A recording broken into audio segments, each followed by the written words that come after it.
UFC Mexico, Brandon Moreno is going to be taking on Steve Erceg in the main event. Viva la Mexico. Brandon Moreno is back. He's going to take on Steve Erceg, like I just said. Drew Dober's on this card. Manuel Torres, Raul Rosas Jr., Christian Rodriguez.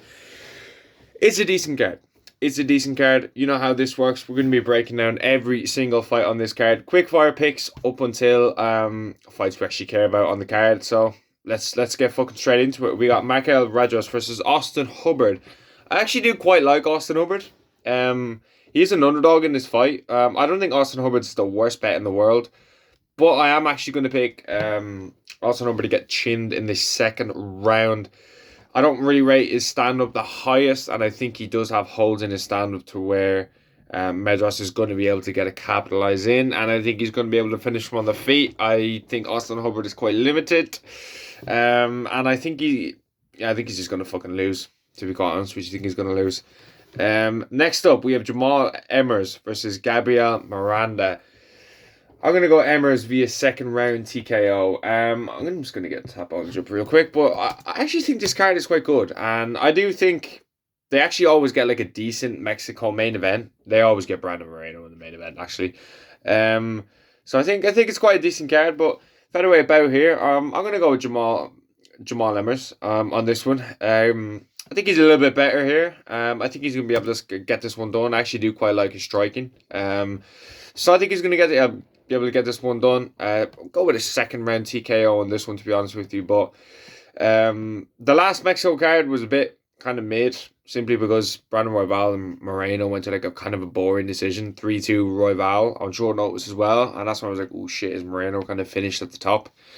But yeah, he managed to put it out, and we'll go on to the next one. So we got Rafael Garcia versus Vince Pinchel, I think his name. Not the most overly familiar with these two fighters. I'm just going to keep this channel as real as I possibly can. I have seen a bit of Rafa Garcia though, and I actually think he's quite decent. But I don't think he's going to be able to get the nod here in the striking to chin him. I'm actually going to go with him via decision on this one. I could honestly see even a split decision going in his favor, kind of like a good scrap that gets into like a kind of a war, and then it's kind of a back and forth, and you never really know which kind of way that's kind of going to go. But yeah, I'll go with Garcia via decision on that one. If you're new here, obviously you should subscribe, but these are quick fire picks. You really don't care about these fights, and I'm just going to give you a quick fire pick of what I think, because I'm saving all my analysis for the fights we actually want to hear about. Lupi Godez versus Julia Pansra. Another fight that is quite lackluster in the entertainment aspect of the sport. I'm going to go with Gonze by decision on this one. I don't really need to explain myself. I just think a decision in a women's MMA fight is quite a good one. They do go to decisions, but this actually could be a banger. There's so many women MMA fights that are bangers, but I do notice they go to decisions quite a good bit. So I'll go with a decision on that one for goodness, yeah. Christian Rodriguez is going to be taking on Costa. Lucia Costa. This is actually a good scrap. But I do like Christian Rodriguez in this one. Christian Rodriguez kind of like came on the scene. I actually picked him to beat Raul Rosas Jr. 29-28, and I have the receipts for that as well, because he used to run this Instagram page. This was like the early days of Title Shot, and that kind of I actually have that as well, so that was one of my best predictions. I'm going to go Christian Rodriguez via submission on this one. I go with third round submission. I think he's got very good grappling to where he's going to be able to hold Costa down. Costa is quite good on the feet as well. Like it's not quite a stand-up fight, but I do think Christian Rodriguez is quite better on the ground compared to the kind of stand-up aspect of the fight. So I think he's going to be able to get this one done via submission. Rodriguez never seemed to kind of kick off from beating Raul Rosas Jr. He never really seemed like he got the hype. He just kind of got the win.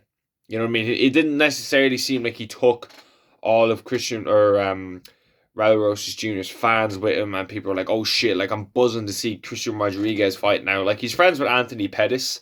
That's kind of what I knew him for. He was one of Pettis' boys. But no one really you know what I mean? No one really fucking cares about Christian Rodriguez. So yeah, we'll move on. Like I'll go with Christian Rodriguez via the submission on that one. Could get that one done. We'll see. Next up, we have a middleweight bout. Jose Medina versus Atbek Guteria. Apologies if I mess up your name there, mate. This is actually this will end in a finish. This could be a good, nice little one that gets you through the prelims. You know when these prelims can be boring. You just need a fight that would be like, oh shit, wake you up a little bit. I think this one could be. I'm gonna go. Gabriel Medina versus second round TKO up against the cage. They're getting into him on the feet, catches him with something big, and he's able to get him down there. Again, middleweight's not exactly in the best position at the moment. I don't really see either of these two kind of climbing the ranks as of yet to where I'm like, oh shit, they might be able to get something here. But yeah. Flyweight, we have Edgar Chairez versus CJ Vergara. I am actually such a big fan of flyweight division. I don't know if anyone else is. I really like the flyweight division in itself. It's quite underrated division. Like people kind of give it shit because DJ dominated. Now Pantoja is kind of dominating it as well. I am going to go with Chairez by a decision. I'm sorry for messing up your A there, mate, as well. Some of these names are quite hard to pronounce. He's got like a little thing over his A, so you know that's how he means business. But I'll go with him via decision. I've seen a few of his fights. I kind of quite like his grappling. I don't think he's got really that much of like a submission or a knockout threat to where he's going to be able to get CJ out of there. But I feel like he might be able to get like a cheeky fucking decision on that one. So yeah. Next up, we have Ronaldo Rodriguez. I'm pretty sure this was one of the guys that people were absolutely slating for being on the main card of the Sphere card. I don't know if you obviously we all remember the Sphere, but that was really a Mexican orientated card. But like the entire MMA community was like, we don't want this. We want this to be a fucking revolutionary card in itself. Okay, we have Mexico cards like now and stuff like that, so people are just like pissed off, and he's going to be taking on Kevin Borjas. I'm going to go Ronaldo Rodriguez on this one. I think he's going to be able to get him out of there. Kevin Borjas has like kind of decent striking, but I think Ronaldo Rodriguez is actually very quick on the feet. I think he's very fast. I think he's got good hands. A lot of these flyweights mightn't be the most powerful, but they can piece it up very well together. So I'm going to go Ronaldo Rodriguez on this one. I think he's going to be able to piece this one up quite nicely, and he mightn't have the necessary power to get Kevin out of there, but I think he's going to have like the ability to mix everything in, and I think he'll get this one done. Next up, David Martinez versus Salmon Oliveira. Only one Oliveira in this fucking sport, mate. I'm going to go with David Martinez on this one. I feel like David Martinez via decision is a good bet. I think he's going to be able to do well with kind of grappling and keeping at the range. And once he doesn't get caught with anything stupid, Oliveira definitely has a chance of getting him with something, like the real Oliveira.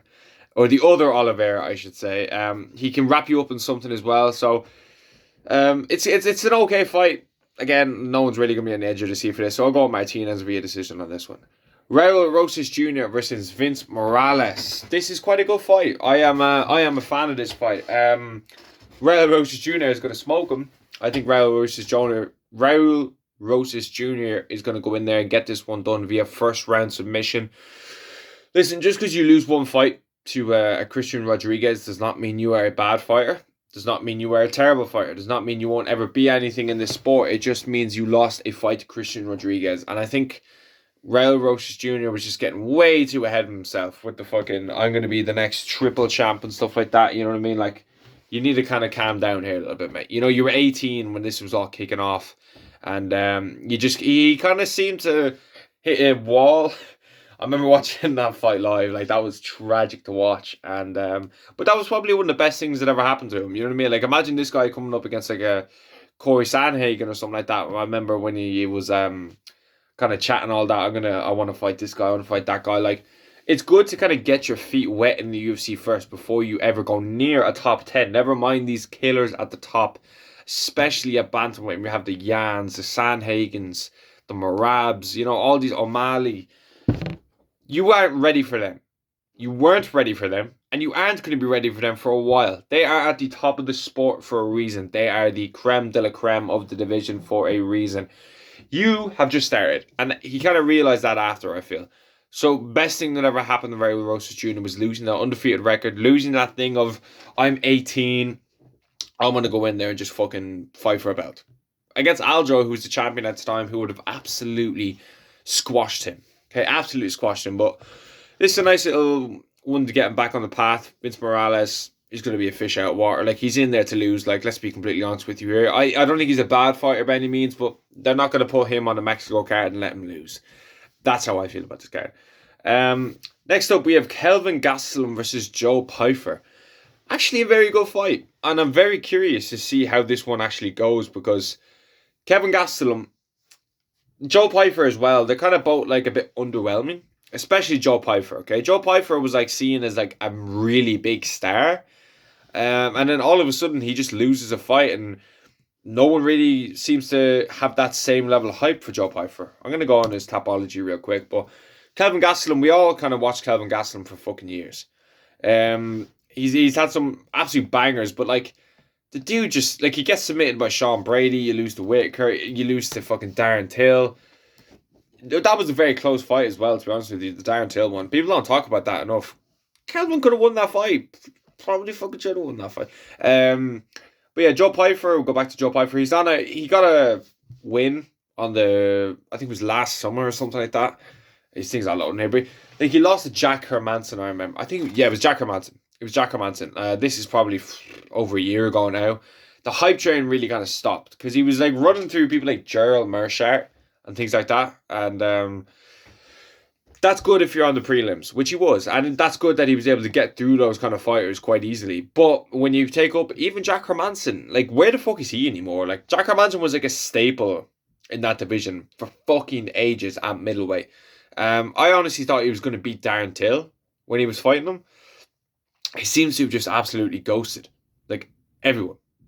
He's just gone. And he's no, like, it's not like as if I'm gagging to see a Jack Hermanson versus fucking Kelvin Gastelum fight, you know what I mean? I don't care.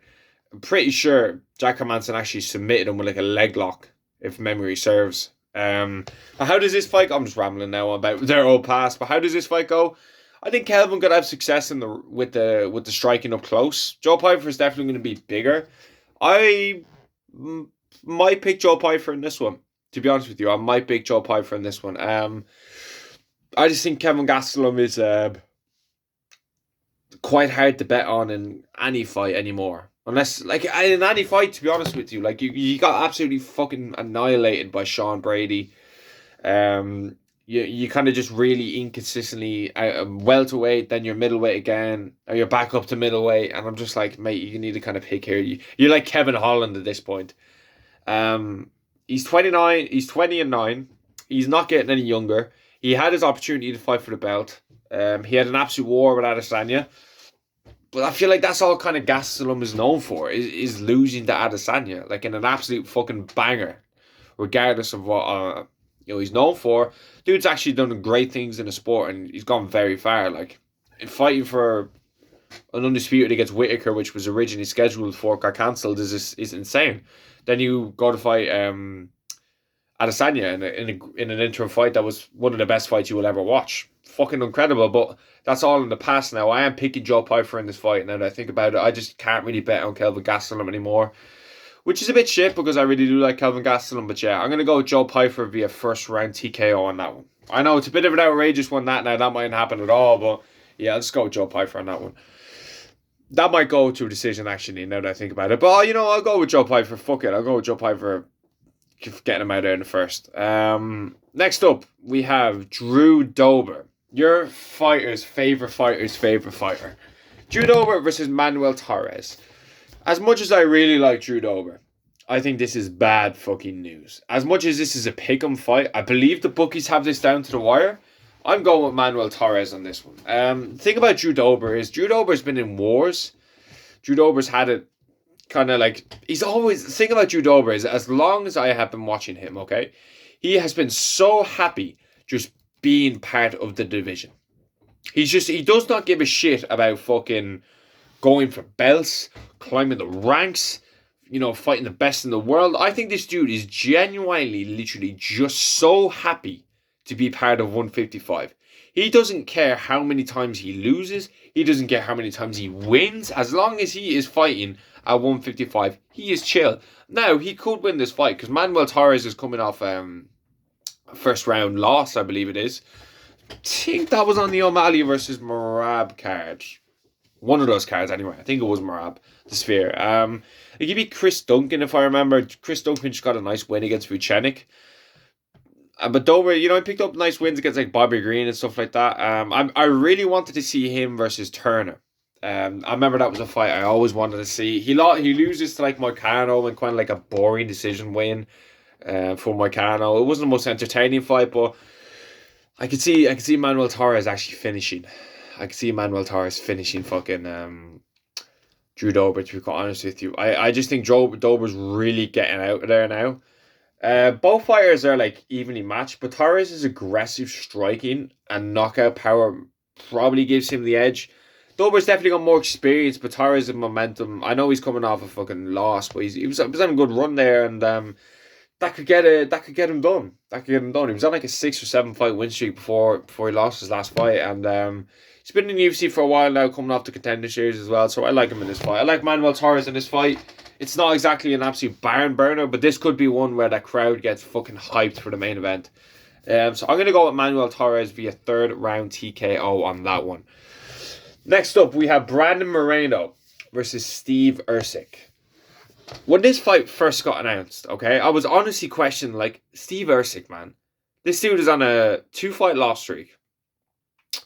He lost to Pantoja and he lost to Kai Kara France. The loss to Pantoja, fair enough if you thought he won. I thought he fucking won. Okay? I haven't watched the fight now in a few... I watched it the other day, actually. I gave you... I can't remember what rounds I gave Erceg, but I thought Erceg won the fight on damage. He got chinned by Kai Kara France. And I remember watching that fight with Pantoja literally the other day, being like, I think Steve Erceg can fucking beat Brandon Moreno. That's when I was watching that fight against Pantoja, I was like, I actually think Steve Erceg's going to win this fight. Then I rewatched a few of Brandon Moreno's fights. I rewatched even the Pantoja 2 fight, the one he lost. Figueiredo's fights. Even the Royval fight, we didn't look great. I think Pantoja is way more of a stationary target for Steve Erceg to hit compared to Brandon Moreno's constant move. You all know, you know when he's his mouth open like... He's moving like that. That's how that is terrible. That is exactly how Brandon Moreno fights. He's not a stationary target to where even Pantoja, when he comes in like this with his chin up in the air when he's moving towards for body strikes. That is literally his style. Okay? Steve Erceg is a perfect style for Pantoja because he has elite scrambles. I rewatched that fight. Oh my god, Steve Erceg scrambles are fucking incredible. People talk about Arman Sarukians. We have a flyweight Arman Sarukian when it comes to scrambling and Steve Erceg. But I remember watching the Pantoja, I was like, Steve Erceg can fucking beat Moreno. I was honestly going to sit here and give my case to why I thought Steve Erceg was going to win. Then I rewatched Moreno's old fights, and then I thought, this is not as stationary a target as Pantoja for Erceg's boxing to really get in there at range and do some damage. Don't get me wrong, Steve Erceg can absolutely win this fight. This is quite a close fight, but the fact you got chinned 6 months ago, 7 months ago, I don't think you've given yourself a proper amount of time to really recover. And he fought Pantoja that year as well. I think it was like, oh no, yeah, it was. It was maybe May, and you got chinned in August. Now you're back in March. It doesn't look exactly great if you're a betting man to really bet on Steve Erceg's chin, because I don't think he's going to have the same chin that he had when he fought Pantoja. To be honest with you, and I don't think even Brandon Moreno has the necessarily same amount of power that Kai Kara France has. A, because Kai Kara France is a overhand right low kick merchant, and B, Brandon Moreno is way more of a volume puncher. Kai Kara France hits way harder than Brandon Moreno. So it's not necessarily like I'm chronically worried about Steve Erceg's chin not being able to hold up against Brandon Moreno's power. It's more the combinations Erceg won't be able to land because Moreno's moving forward at the right times. And Moreno is very good at getting his shots off compared to and then getting out of range, which I don't think Pantoja is as good at. I think Pantoja is a way better style to win for Erceg than he is for Moreno. I think Erceg would probably beat Pantoja more times than Moreno would, obviously, because Moreno lost to him twice, I think, or 3 times. He beat, I think, Kai Kara France, the Ultimate Fighter, and he beat Moreno twice. I just think Erceg's very good style that he has can beat Pantoja compared to Moreno's, which I don't really think he can. And I don't think Steve Erceg's going to have to worry about a jiu-jitsu threat that Brandon Moreno's got. My friend is picking Moreno via sub. I don't really see that. I don't really see that at all. But then again, I'm not going to be completely surprised because Brandon Moreno does have good jiu-jitsu. Like he submitted Davison Figueiredo. He had competitive scrambles with Brandon Royval. Very competitive scrambles with Alexandre Pantoja. So Brandon Moreno definitely has S tier. He doesn't have S tier, but he definitely has B tier level jiu-jitsu. Maybe even A tier level jiu-jitsu and kind of grappling base. But I just think the way Moreno moves is going to give Steve Erceg way too much problems to where he's not going to know what to do. Okay, he's not going to be able to get. He's going to get frustrated, missing his strikes. Moreno's going to be able to get advantage to the low kicks, and Steve Erceg's not really a low kick kind of guy. I actually hope Steve Erceg does win this because I think Steve Erceg's style is fucking entertaining. Entertaining as shit. I really like Steve Erceg, man. I like Steve Erceg a lot. I just feel like the fact that I didn't know who he was for ages, gets a win or two, then he just fights Pantoja and nearly beats him. Beats him in my eyes and many people's eyes. And it's just big gangster. Like, he did get chinned, but shit happens, bro. Shit fucking happens. Kai Kara-France can knock fucking anybody out in the world. He's a good fighter, and he'll probably fight Pantoja. So the winner of this fight, I don't necessarily think gets them a title shot, but Brandon Moreno did just dismantle Amir Albazi. But that doesn't necessarily mean you beat someone coming off 2 losses. Steve Erceg is still riding the I beat Pantoja train. That's where he's getting these big matchups. Like, he got chinned by Kai Kara-France. He's been rewarded with the number 2 ranked flyweight in the world. Like, if he beats Moreno, he's going to be number 2 in the world. Or he should be anyway. Especially if he finishes Moreno. But Moreno, that doesn't really do anything for him. Like, do you do a Royval trilogy? Because they're kind of... Or a rematch, sorry. Like, another fight. Yeah, I think it's a trilogy. Because Royval injured his shoulder, didn't it? Yeah. So, do you do a Royval trilogy? Like, what do you even do with flyweight? Like, it is fucking banging to see Brandon Moreno in actually fresh, good new matchups that I haven't seen before. I do love this fight, like I was saying, but like, it is quite, what do you do now? If you beat Steve Erceg, do you give him a Pantoja shot after Kai Kara-France? The division's going to have to play out. I don't really know. Maynard Cape can fight any of these fucking guys. I wanted to see Maynard Cape, Kai Kara-France. You know, Maynard Cape deserves a big fight. He deserves a number 1 contender fight, considering Royval unfortunately had to pull out. I was picking Royval in that fight. But who knows? Who knows with this? But I'm going to go with Brandon Moreno via decision on this one. I think he's a good lock on this one. I think Steve Erceg's not going to be able to quite find his range. But let me know what you think about this card down below. And thanks for watching.